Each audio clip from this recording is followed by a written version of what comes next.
Hi students, today we're going to be reading Artemis Fowl chapter 5. I think that's where we're at right now. Yep, chapter 5. This chapter is titled Missing in Action. Commander Root was sucking on a particularly noxious fungus cigar. Several of the retrieval squad had nearly passed out in the shuttle. Even the stench from the manacled troll seemed mild in comparison. Of course, no one said anything, their boss being touchier than a septic boil. Foley, on the other hand, delighted in antagonizing his superior. "None of your rancid stogies in here, Commander," he brayed the moment Root made it back to ops. "The computers don't like smoke." Root scowled, certain that Foley was making this up. Nevertheless, the commander was not prepared to risk a computer crash in the middle of an alert, and so doused his cigar in the coffee cup of a passing gremlin. "Now, Foley, what's this so-called alert? And it better be good this time." The centaur had a tendency to go completely hyper over trivialities. He'd once gone to DEFCON 2 because his human satellite stations were out. "It's good, all right," Foley assured him. "Or should I say bad? Very bad." Root felt the ulcer in his gut begin to bubble like a volcano. "How bad?" Foley punched up Ireland on the Eurosat. "We lost contact with Captain Short." "Why am I not surprised?" groaned Root, burying his face in his hands. "We had her all the way over the Alps." "The Alps? She took the land route?" Foley nodded. "Against regulations, I know, but everyone does it." The commander agreed grudgingly. Who could resist a view like that? As a rookie, he'd been placed on report himself for that exact offense. "Okay, move on. When did we lose her?" Foley opened a viewer window on the screen. "This is the feed from Holly's helmet unit. Here we are over Disneyland Paris." The centaur pressed the fast forward. "Now dolphins, blah, blah, blah. The Irish coastline, still no worries. Look, her locator comes into shot. Captain Short is scanning for magic hotspots. Site 57 shows up red, so she heads for that one." "Why not Terra?" Foley snorted. "Terra? Every fairy hippie in the northern hemisphere will be dancing around Lya Vale at the full moon. There will be so many shields on, it'll look like the whole place is underwater." "Fine," grunted Root through gritted teeth. "Just get on with it, will you?" "All right, don't get your ears in a knot." Foley skipped several minutes of tape. "Now, here's the interesting bit. Nice smooth landing, hangs up the wings, Hallie takes off the helmet." "Against regulations," interjected Root. LEP officers must never remove their headgear above ground, unless said headgear is defective," completed Foley. "Yes, Commander, we all know what the handbook says, but are you trying to tell me that you never sneaked a breath of air after a few hours in the sky?" "No," admitted Root. "What are you, her fairy godmother or something? Get to the important part." Foley smirked behind his hand. Driving up Root's blood pressure was one of the few perks of the job. No one else would dare to do it. That was because everyone else was replaceable, not Foley. He'd built the system from scratch, and if anyone else even tried to boot it up, a hidden virus would bring it crashing about their pointy ears. "The important part. Here we are. Look." Suddenly, Hallie drops the helmet. "It must land lens down because we lose picture. We've still got sound, though, so I'll bring that up." Foley boosted the audio signal, filtering out background noise. Not great quality. The mic is in the camera, so that was nose down in the dirt, too. "Nice pea shooter," said a voice. "Definitely human. Deep, too." That usually meant big. Root raised an eyebrow. "Pea shooter?" "Slang for gun." "Oh." Then the importance of that simple statement struck him. She drew her weapon. "Just wait, it gets worse. I don't suppose you would consider peaceful surrender," said a second voice. Just listening to it gave the commander shivers. "No," continued the voice, "I suppose not." "This is bad," said Root, his face uncharacteristically pale. "This feels like a setup. These two goons are waiting. How is that possible?" Hallie's voice came through the speaker then, typically brazen in the face of danger. The commander sighed. At least she was alive. It was more bad news, though, as the parties exchanged threats, and the second human displayed an uncommon knowledge of fairy affairs. "He knows about the ritual? Here's the worst bit." Root's jaw dropped. "The worst bit?" Hallie's voice again, this time layered with mesmer. "Now she has them," crowed Root. but apparently not. Not only did the mesmer prove ineffective, but the mysterious pair seemed to find it amusing. That's all there is from Holly, noted Foley. One of the mud people messes around with the camera for a bit, and then we lose everything. Root rubbed the creases between his eyes. Not much to go on. No visual, not even a name. We can't really be 100% sure that we have a situation. You want proof? Asked Foley, rewinding the tape. I'll give you proof. He ran the available video. Now, watch this. I'm going to slow it right down, 1 frame per second. Root leaned in close to the screen, close enough to see the pixels. Captain Short comes in for a landing. She takes off her helmet, bends down, presumably to pick up an acorn, and there. Foley jabbed the pause button, freezing the picture completely. See anything unusual? The commander felt his ulcer churn into overdrive. Something had appeared in the top right-hand corner of the frame. At first glance, it seemed like a shaft of light, but light from what? Or reflected from what? Can you blow that up? No problem. Foley cut to the relevant area, increasing it by 400%. The light expanded to fill the screen. Oh no, breathed Root.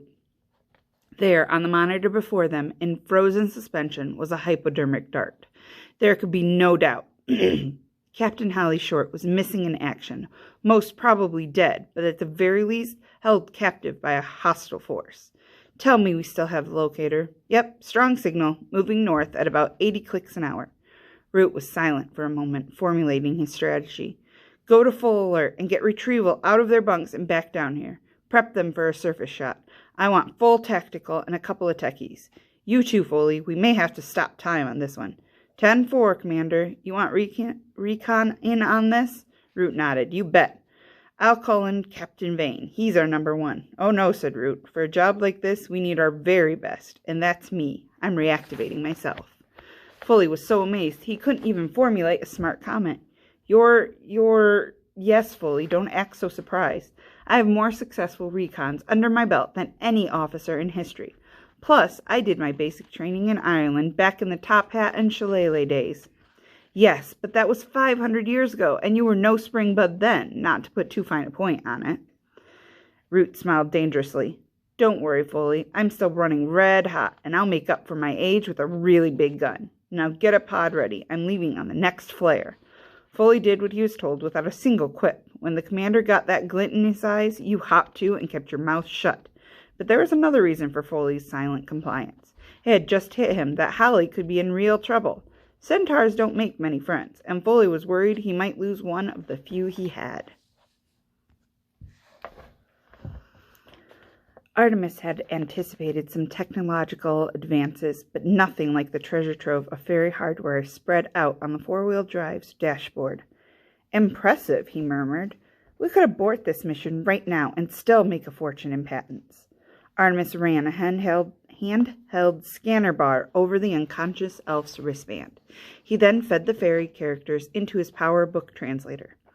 This is a locator of some kind. No doubt this leprechaun's comrades are tracking us right now.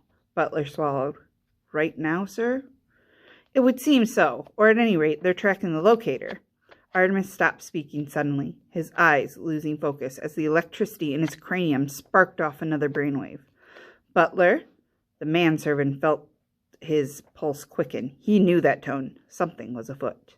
Yes, Artemis, that Japanese whaler, the one seized by the port authorities. Is she still tied up at the docks? Butler nodded. Yes, I believe so. Artemis twirled the Artemis twirled the locator's band around his index finger. Good. Take us down there. I believe it's time to let our diminutive friends know exactly who they're dealing with. Root rubber-stamped his own reactivation with remarkable speed. Very unusual for LEP upper management. Generally, it took months and several mind-crushingly dull meetings to approve any application to the recon squad. Luckily, Root had a bit of influence with the commander. It felt good to be back in field uniform, and Root even managed to convince himself that the jumpsuit was no tighter around the middle than it used to be. The bulge, he rationalized, was caused by all the new equipment they jammed into these things. Personally, Root had no time for gadgetry. The only items the commander was interested in were the wings on his back and the multi-phase, water-cooled, tri-barreled blaster strapped to his hip, the most powerful production handgun under the world. Old, to be sure, but it had seen Root through a dozen firefights, and it made him feel like a field officer again. The nearest chute to Holly's position was E1, Terra. Not exactly an ideal location for a stealth mission, but with barely 2 hours of moon time left, there was no time for an overground jaunt. If there was to be any chance of sorting out this mess before sunrise, speed was of the essence. He commandeered the E1 shuttle for his team, bumping a tour group that had apparently been online for 2 years. Tough nuggets, Root growled at the holiday rep, and what's more, I'm shutting down all non-essential flights until the present crisis is past. And when might that be? Squeaked the irate gnome, brandishing a notebook as though she was prepared to make a complaint of some kind. Root spat out the butt of his cigar, squashing it comprehensively beneath his boot heel. The symbolism was all too obvious. The chutes will be open, madame, when I feel like it, growled the commander. And if you and your fluorescent uniform don't get out of my way, I'll yank your operating license and have you thrown into the cells for obstructing an LEP officer. The holiday rep wilted before him and slunk back into line, wishing her uniform wasn't quite so pink. Foley was waiting at the pod. Serious though the moment was, he couldn't resist an amused whinny at the sight of Root's belly wobbling ever so slightly in his clinging jumpsuit. Are you sure about this, Commander? Generally, we only allow 1 passenger per pod. What do you mean, snarled Root? There is only 1. Then he caught Foley's meaningful glance at his stomach. Oh. Ha ha, very amusing. Keep it up, Foley. I have my limit, you know. But it was a hollow threat, and they both knew it. Not only had Foley built their communications network from scratch, but he was also a pioneer in the field of flare prediction. Without him, human technology could very easily catch up with the fairy brand. Root strapped himself into the pod. No half-century-old crafts for this, Commander. This baby was fresh off the assembly line, all silver and shiny, with the new jagged fin stabilizers that were supposed to read the magma currents automatically. Foley's innovation, of course. For a century or so, his pod designs had leaned toward futuristic, plenty of neon and rubber. Lately, however, his sensibilities had become more retrospective, replacing the gadgetry with walnut dashes and leather upholstery. Root found this old-style decor strangely comforting.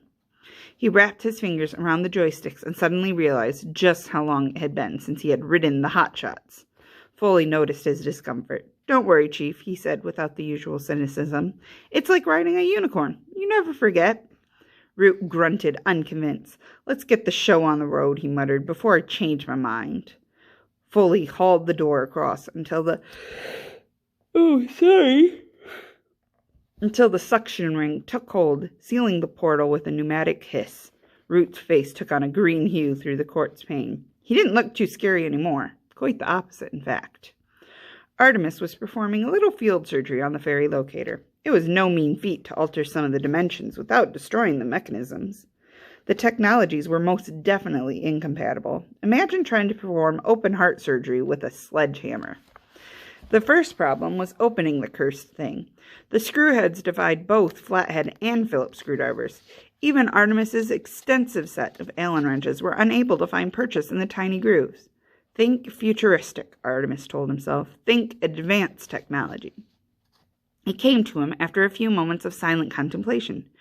Magnetic bolts. Obvious, really.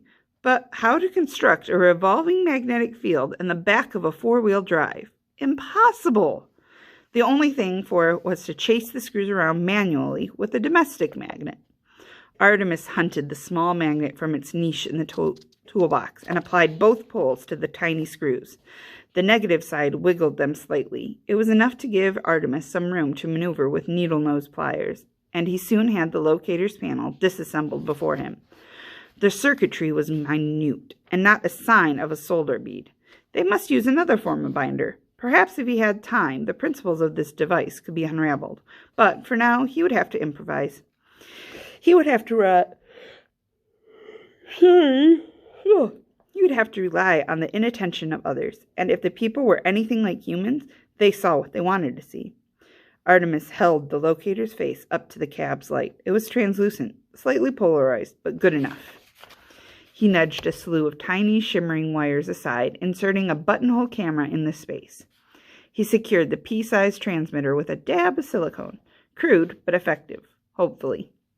The magnetic screws refused to be coaxed back into their grooves without the proper tool, so Artemis was forced to glue them too. Messy, but it should suffice, provided the locator wasn't examined too closely, and if it was, well, he would only lose an advantage that he never expected to have in the first place. Butler knocked off his high beams as they entered the city limits. "Doc's coming up, Artemis," he said over his shoulder. "There's bound to be a customs and excise crew around somewhere." Artemis nodded. It made sense. The port was a thriving artery of illegal activity. Over 50% of the country's contraband made it ashore somewhere along this half-mile stretch. "A diversion then, Butler. 2 minutes are all I need." The manservant nodded thoughtfully. "The usual?" "I don't see why not. Knock yourself out, or rather, don't." Artemis blinked. That was his second joke in recent times, and his first aloud. Better take care. This was no time for frivolity.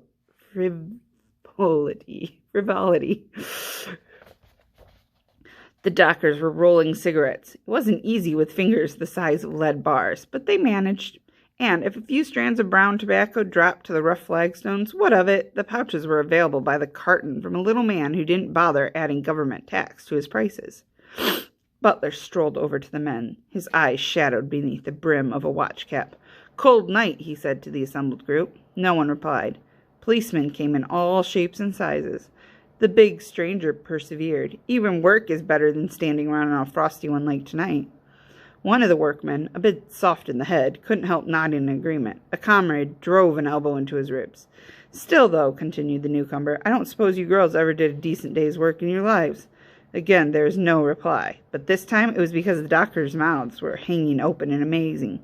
"Yep, you're a pathetic-looking bunch, all right," went on Butler blithely. "Oh, I've no doubt you would have passed as men during famine, but by today's standards, you're little more than a pack of blouse-wearing weaklings." "Arg," said one of the dock hands. It was all he could manage.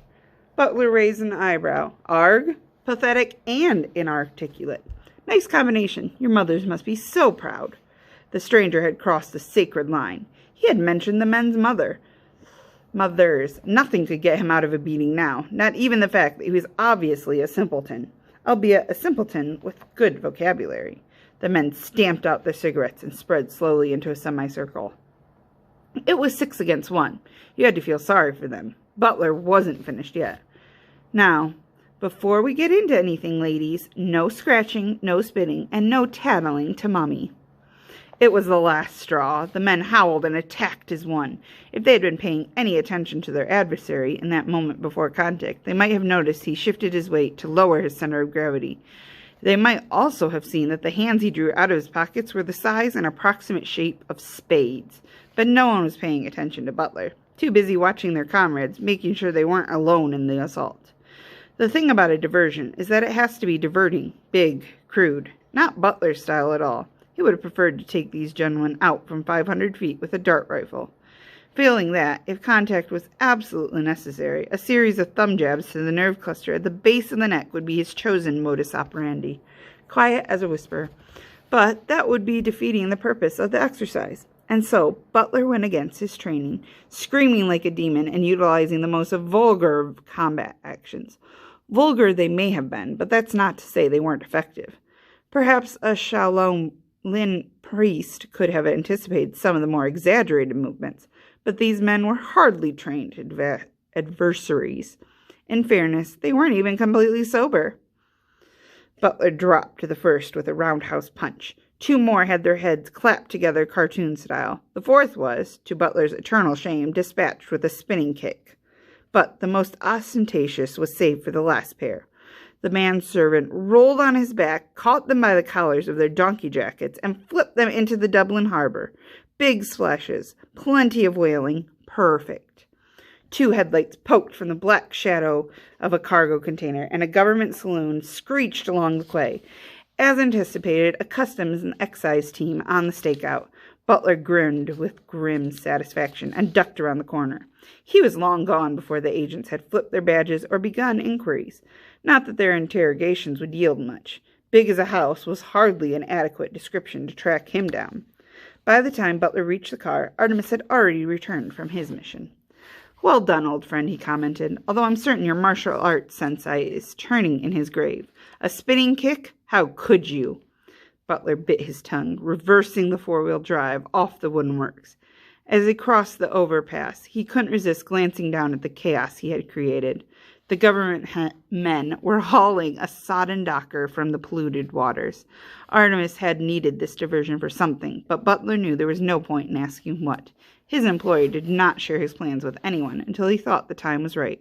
And if Artemis Fowl thought the time was right, then it usually was. Root emerged shaking from the pod. He didn't remember it being like this in his time, although, truth be told, it had probably been an awful lot worse.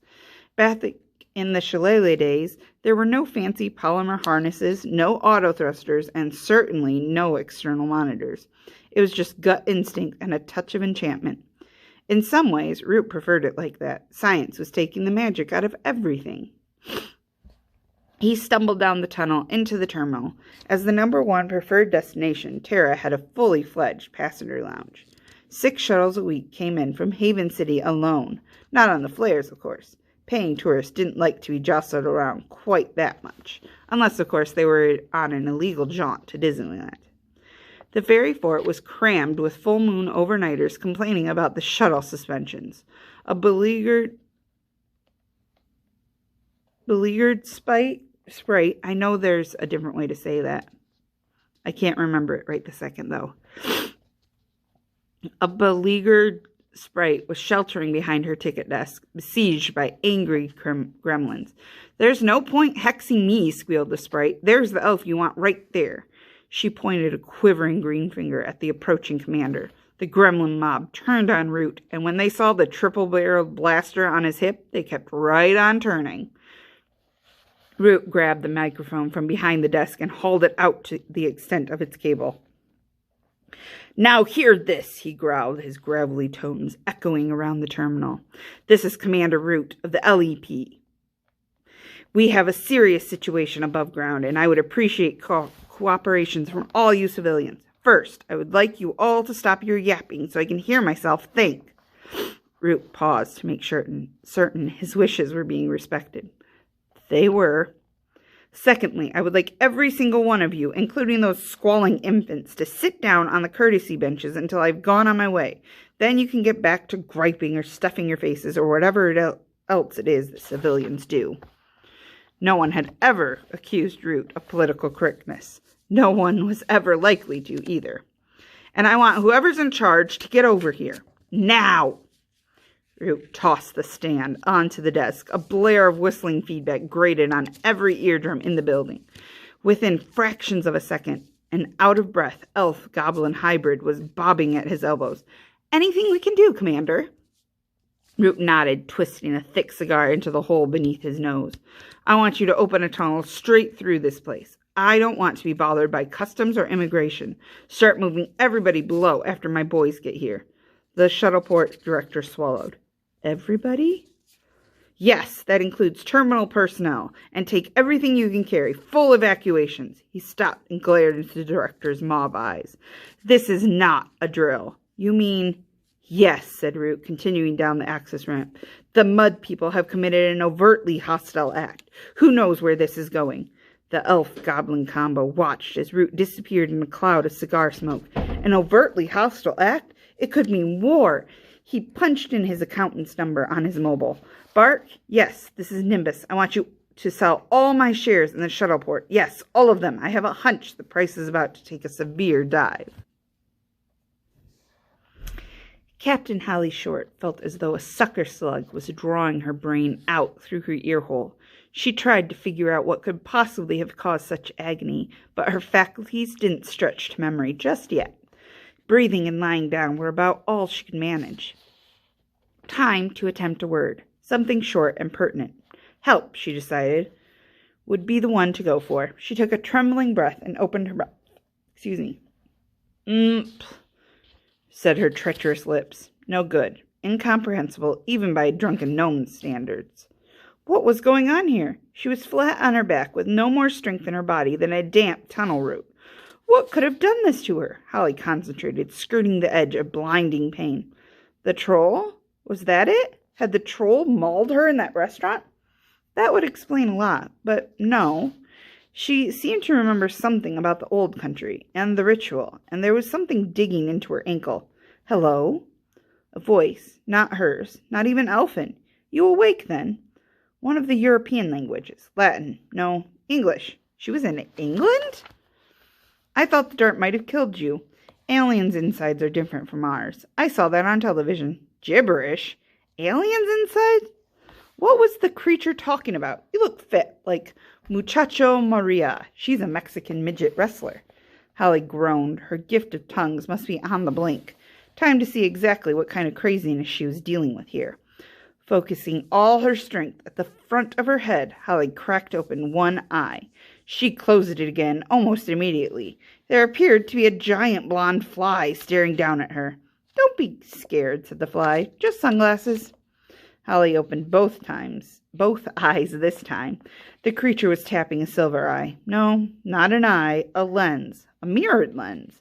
Like the lenses worn by the other two, it all came back in a jolt, rushing to fill the hole in her memory like a combination lock clicking into place. She had been abducted by 2 humans during the ritual, 2 humans with an extraordinary knowledge of fairy affairs. Holly tried speaking again. Where am I? The human giggled delightedly, clapping her hands together. Holly noticed her nails, long and painted. You can speak English! What sort of accent is that? Sounds like a little bit of everything. Holly frowned. The girl's voice was corkscrewing right to the middle of her headache. She lifted her arm. No locator. Where are my things? The girl wagged her finger, as one might at a naughty child. Artemis had to take your little gun away, and all those other toys. Couldn't have you hurting yourself.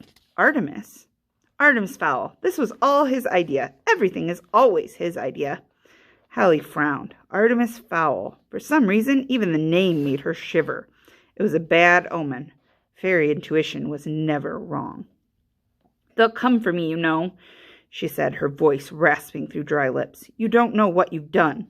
The girl frowned. You're absolutely right. I have no clue what's going on, so there's no future in trying to psych me out. Holly frowned. It was obviously pointless playing mind games with this human. The mesmer was her only hope, but that couldn't penetrate reflective surfaces. How the devil did the humans know that?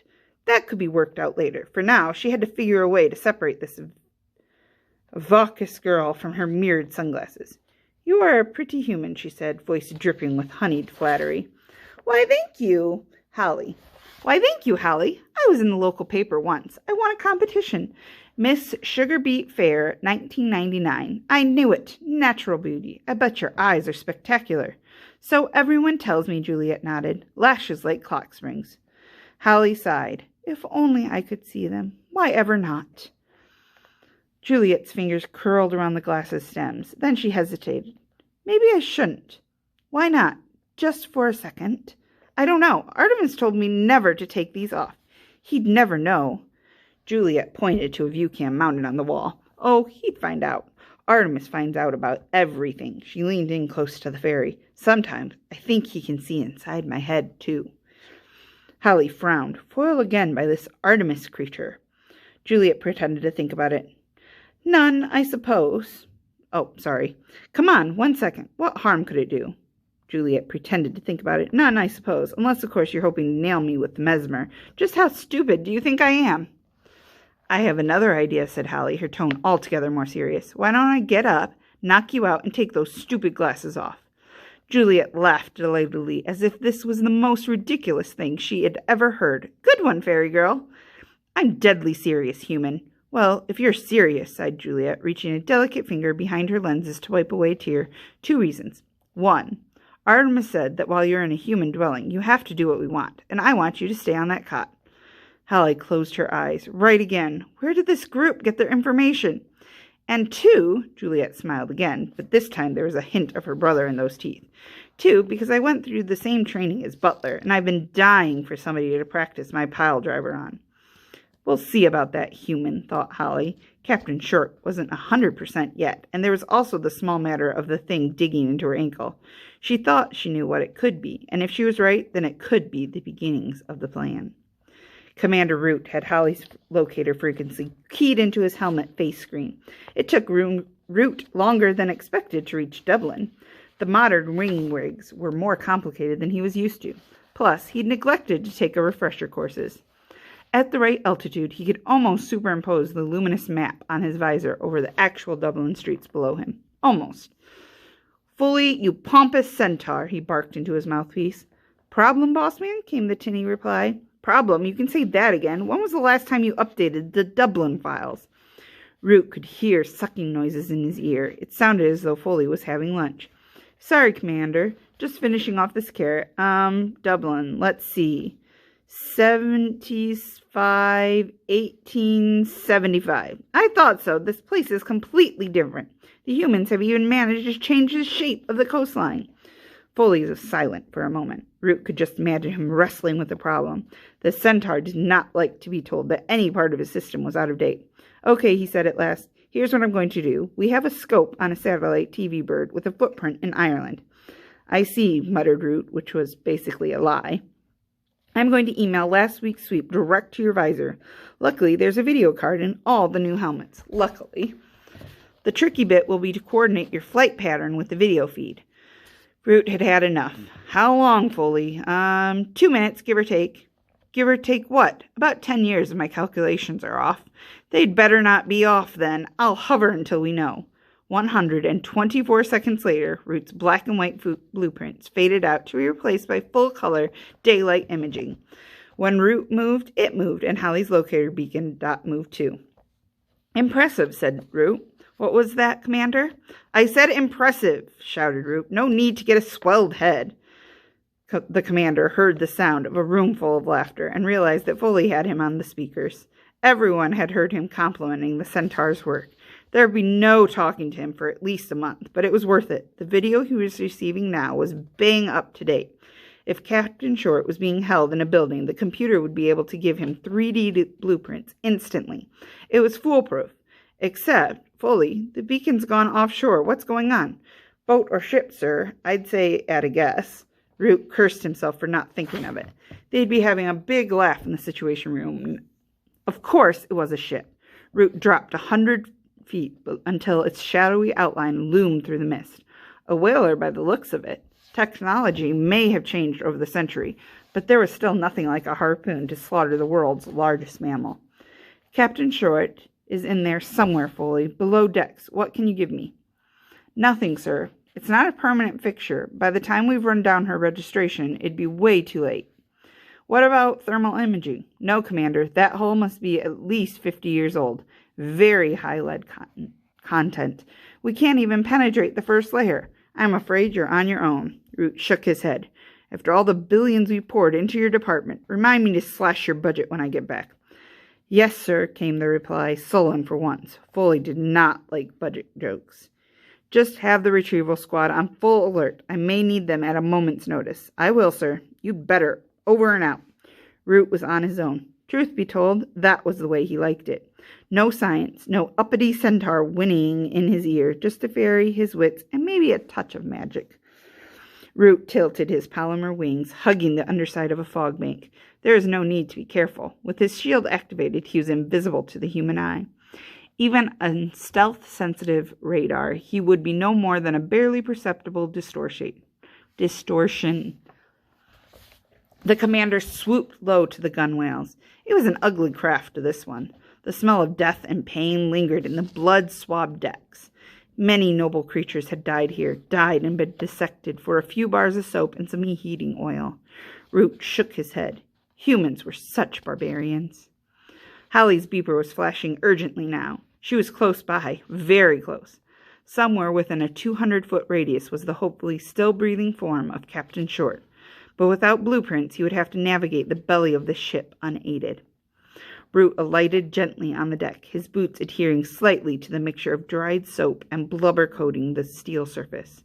The craft appeared to be deserted. No sentry on the gangplank, no busson on the bridge, not a light anywhere. Still, no reason to abandon caution. Root knew from bitter experience that humans popped up when you least expected them. Once, when he was helping the retrieval boys scrape some pod wreckage off a tunnel wall, they were spotted by a group of potholing humans. What a mess that had been. Mass hysteria, high-speed chases, group mind wipes, the whole 9 yards. Root shuddered. Nights like that could put decades on a ferry. Keeping himself fully shielded, the commander stowed his wings in their sheath, advancing on foot across the deck. There were no other life forms showing up on his screen, but, like Foley said, the hull had a high lead content. Even the paint was lead-based. The entire boat was a floating eco-hazard. The point being that there could be an entire battalion of stormtroopers concealed below decks, and his helmet cam would never pick them up. Very reassuring. Even Halley's beacon was a few shades below par, and that had a micronuclear battery sending out the pulses. Root didn't like this, not one bit. Keep calm, he derided himself. You're shielded. There's not a human alive that can see you now. Root hauled open the first hatch. It swung easily enough. The commander sniffed. The mud people had greased the hinges with whale blubber. Was there no end to their depravity? The corridor was steeped in vicious darkness, so Root flicked down his infrared filter.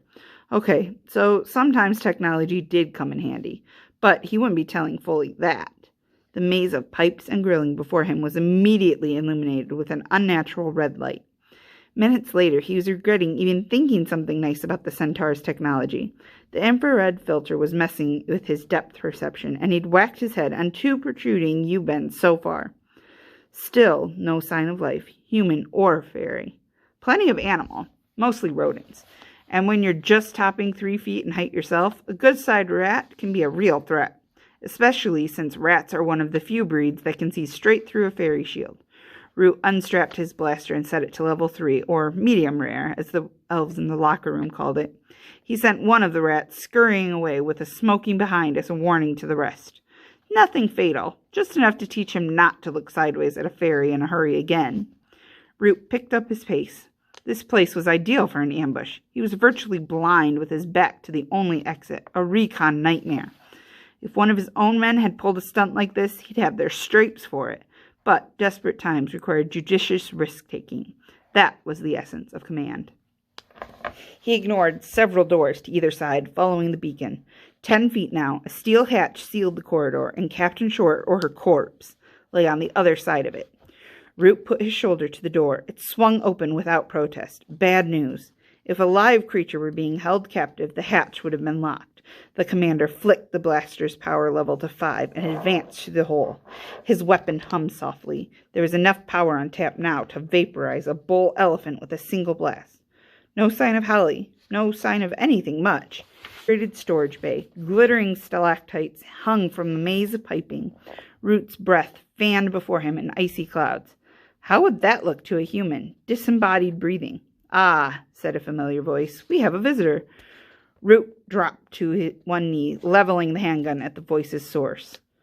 Come to your rescue your missing officer, no doubt. The commander blinked a bead of sweat from his eyes. Sweat?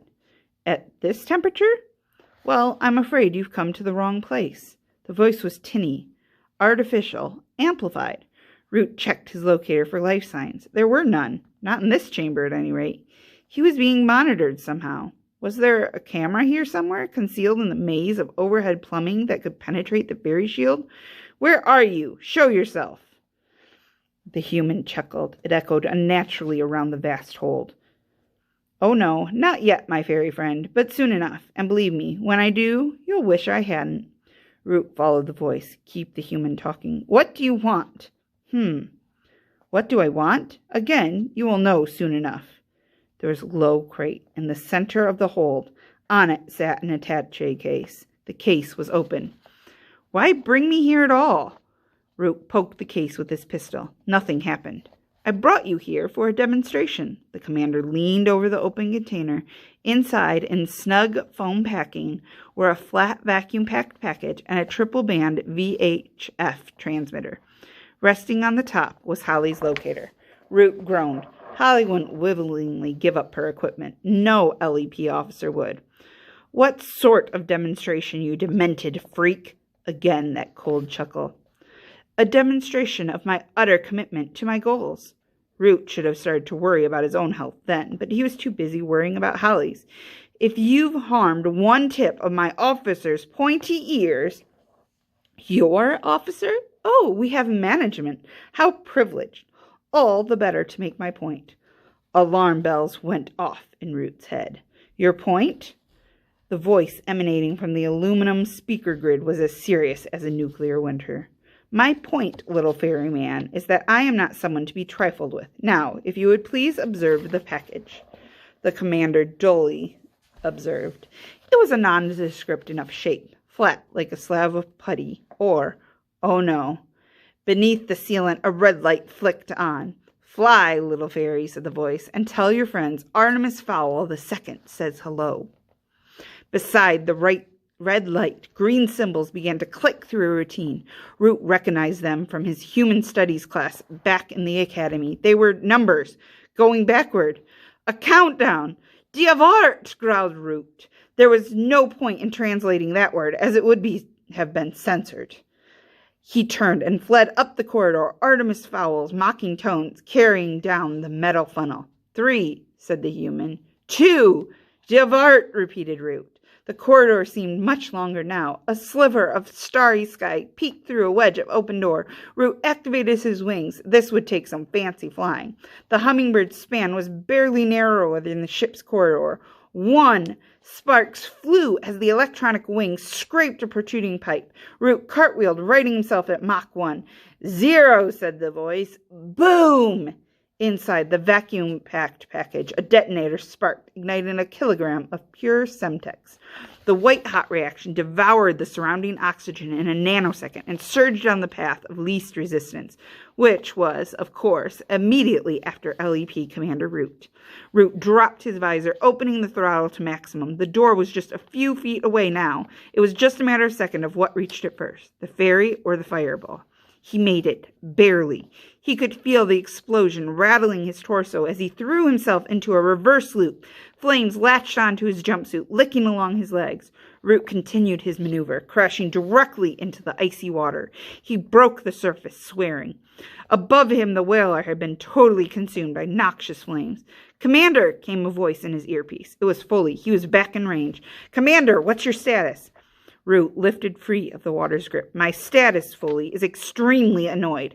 Get on your computers. I want to know everything there is to know about one Artemis Fowl, and I want to know it before I get back to base." "Yes, sir, Commander, right away." No wisecrack. Even Foley realized that this was not the time. Root hovered at 300 yards. Below him, the blazing whaler drew emergency vehicles like moths to a light.